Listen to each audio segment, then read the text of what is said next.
নমস্কার, আমি ইন্দ্রাণী। শুরু করছি সংবাদ সারাদিন। যে খবরের দিকে নজর রাখবো, মুখ্যমন্ত্রীর সঙ্গে বিদ্রোহী সাংসদদের বৈঠকের সম্ভাবনা।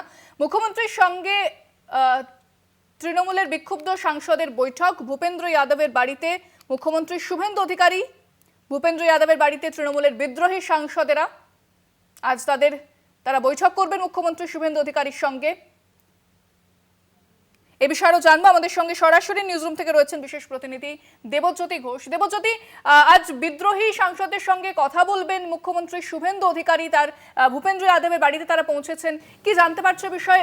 এই বৈঠক এই আবহে কি কি বার্তা বয়ে আনতে পারে? দেখো, এ রাজ্যের পর্যবেক্ষক ছিলেন ভূপেন্দ্র যাদব। তার দীনদয়াল মার্গের যে বাড়ি রয়েছে সেখানে ইতিমধ্যে রাজ্যের মুখ্যমন্ত্রী শুভেন্দু অধিকারী পৌঁছেছেন তৃণমূল কংগ্রেসের বেশ কয়েকজন বিদ্রোহী সাংসদেরা। এখন ইতিমধ্যেই কিন্তু সুখেন্দু শেখর রায় তৃণমূলের সঙ্গে সমস্ত সম্পর্ক তিনি ত্যাগ করেছেন। তিনিও কিন্তু এই দীনদয়াল মার্গের ভূপেন্দ্র যাদবের যে বাড়ি সেখানে প্রবেশ করেছেন। এখন তৃণমূল কংগ্রেসের বেশ কয়েকজন সাংসদ, সেই সাংসদ সংখ্যা ইতিমধ্যে 14-15 অতিক্রম করেছে। তারা কিন্তু আজকে শুভেন্দু অধিকারীর সঙ্গে বৈঠক করতে পারেন। তাহলে তৃণমূল কংগ্রেস যত সময় যাচ্ছে তত দুর্বল হচ্ছে। মমতা বন্দ্যোপাধ্যায়, অভিষেক বন্দ্যোপাধ্যায় যখন ইন্ডিয়া জোটের বৈঠকে যোগ দিয়েছেন সেই সময় কিন্তু তৃণমূল কংগ্রেসের সাংসদেরা কাকলি ঘোষ দস্তিদার, শতাব্দী রায়, প্রসূন বন্দ্যোপাধ্যায়, বাপি হালদার, অসিত মাল, জগদীশ বসুনিয়া থেকে শুরু করে তৃণমূল কংগ্রেসের আরও বেশ কয়েকজন সাংসদ রয়েছেন যারা কিন্তু মুখ্যমন্ত্রী শুভেন্দু অধিকারীর সঙ্গে বৈঠক করতে পারেন। তাহলে এখন প্রশ্ন হচ্ছে, তারা কি সরাসরি ভারতীয় জনতা পার্টিতে যোগ দেবেন? যদি সংখ্যাগরিষ্ঠ সংখ্যা তাদের পাশে এসে যায় বিজেপির কাছে, তাহলে হয়তো তারা সরাসরি ভারতীয় জনতা পার্টিতে যোগ দিতে পারেন। নচেৎ তারা কিন্তু নতুন একটি ব্লক তৈরি করতে পারেন। সেই ব্লকে কিন্তু একটা বিভাজন তৈরি হয়েছে, কারণ ইতিমধ্যেই কাকলি ঘোষ দস্তিদারকে এই ব্লকের নেতা হিসেবে মানতে চাইছেন না বিদ্রোহী সাংসদদের এক অংশ। সেই জায়গাতে তারা অন্য কাউকে তাদের নেতা হিসেবে দেখতে চাইছেন। শতাব্দী রায়ের নাম কিন্তু সেখানে উঠে আসছে। সেই নিয়েও কিন্তু একটা জল্পনা তৈরি হচ্ছে। আগামী কয়েকটা ঘন্টা তৃণমূল কংগ্রেসের কাছে অত্যন্ত গুরুত্বপূর্ণ। যেভাবে তাসের ঘরের মতো তৃণমূল কংগ্রেসের পরিষদীয় দল বিধানসভায় ভেঙে গেছিল, সেই একইভাবে তাদের রাজ্যসভা লোকসভার সাংসদেরাও কিন্তু দল ভাঙতে চলেছেন। মমতা বন্দ্যোপাধ্যায়ের হাতে কার্যত আর কিছুর করার নেই। তিনি অসহায় আত্মসমর্পণ করছেন তৃণমূল কংগ্রেসের এই সাংসদদের কাছে। একসময় তিনি কলকাতায় বসে তার দল যেভাবে ক্ষয়িষ্ণু হয়েছে, যেভাবে একের পর এক বিধায়ক যাদের হাতে ধরে তিনি নেতা তৈরি করেছিলেন, তারা যেভাবে তার হাত ছেড়েছিলেন এবং বিক্ষুব্ধ গোষ্ঠীতে যোগ দিয়েছেন, মমতা বন্দ্যোপাধ্যায়কে চরম শিক্ষা তারা দিয়েছেন, বিরোধী দলনেতা হয়ে গেছেন ঋতব্রত বন্দ্যোপাধ্যায়। সেই একইভাবে তৃণমূল কংগ্রেসের রাজ্যসভা এবং লোকসভার সাংসদরা যেভাবে বৈঠক করছেন, সেখানে কিন্তু আগামী কয়েকটা ঘন্টা অত্যন্ত গুরুত্বপূর্ণ। রাজ্যসভাতে এখনও কিন্তু বেশ কয়েকজন সাংসদ মমতা বন্দ্যোপাধ্যায়ের পক্ষে রয়েছেন, কিন্তু লোকসভাতে যে সাংসদরা রয়েছেন সেই সংখ্যা কিন্তু তৃণমূল কংগ্রেসের 14-15 অতিক্রম করেছে।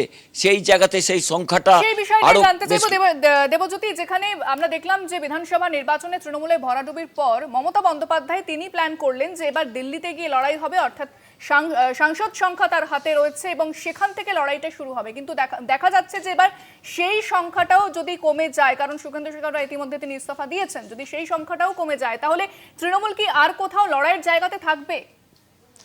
দেখো, মমতা বন্দ্যোপাধ্যায় বাংলায় হারার পর বলেছিলেন দিল্লিতে লড়াই হবে, কিন্তু দিল্লিতে যেভাবে তিনি অসহায় আত্মসমর্পণ করছেন, কারণ তার হাতে তৈরি যেসব সাংসদেরা যেভাবে দল ছাড়ছেন, তারপরে মমতা বন্দ্যোপাধ্যায়ের লড়াই কার্যত কঠিন হয়ে যাচ্ছে। যত সময় যাচ্ছে অভিষেক বন্দ্যোপাধ্যায়, মমতা বন্দ্যোপাধ্যায় তারা কোণঠাসা হচ্ছেন, কারণ বাপি হালদার অভিষেক বন্দ্যোপাধ্যায়ের কাছে অত্যন্ত জনপ্রিয়। অভিষেক বন্দ্যোপাধ্যায় তাকে হাতে ধরে রাজনীতিতে এনেছিলেন। পার্থ ভৌমিক অভিষেক বন্দ্যোপাধ্যায়ের অত্যন্ত প্রিয় পাত্র ছিলেন, তিনিও রয়েছেন এই বিক্ষুব্ধ গোষ্ঠীতে। 14-15 জন ইতিমধ্যেই রয়েছেন। সেই সংখ্যাটা যদি 19 অতিক্রম করে তাহলে কিন্তু তারা আর কোনো ব্লক নয়, একেবারে সরাসরি ভারতীয় জনতা পার্টিতে যোগদান করতে পারেন। তাহলে তৃণমূল কংগ্রেসের লড়াই যেমন রাজ্যে শেষ হয়েছে, দিল্লিতেও সেই লড়াই শেষ হবে।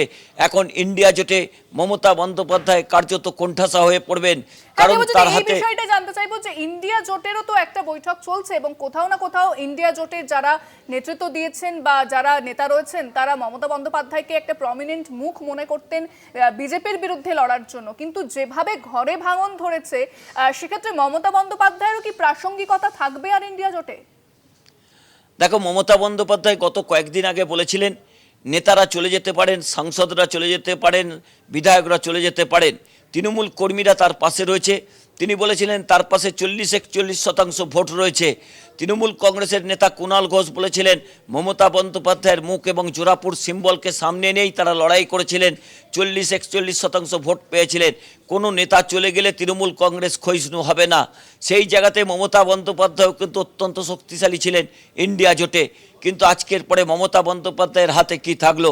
যেভাবে তার সাংসদরা তার হাত ছাড়লেন, যেভাবে তার বিধায়করা তার হাত ছাড়লেন, মমতা বন্দ্যোপাধ্যায়ের কাছে কয়েকজন গুটি কয়েক নেতা ছাড়া কাউকে দেখা যাচ্ছে না। সেই জায়গাতে মমতা বন্দ্যোপাধ্যায় এই ইন্ডিয়া জোটের বৈঠকের পর কী সিদ্ধান্ত নেন? তিনি কি বহিষ্কারের সিদ্ধান্ত নেবেন? সরাসরি তিনি তার সিম্বল বাঁচাতে হয়তো বহিষ্কারের পথ পর্যন্ত নিতে পারেন। সেই দিক থেকে আগামী কয়েক ঘন্টা অত্যন্ত গুরুত্বপূর্ণ। ইন্দ্রাণী, একেবারে দেবজ্যোতি, তুমি নজর রাখো। আপাতত ধন্যবাদ জানাবো। আমাদের সঙ্গে সরাসরি নিউজরুম থেকে ছিলেন বিশেষ প্রতিনিধি দেবজ্যোতি ঘোষ।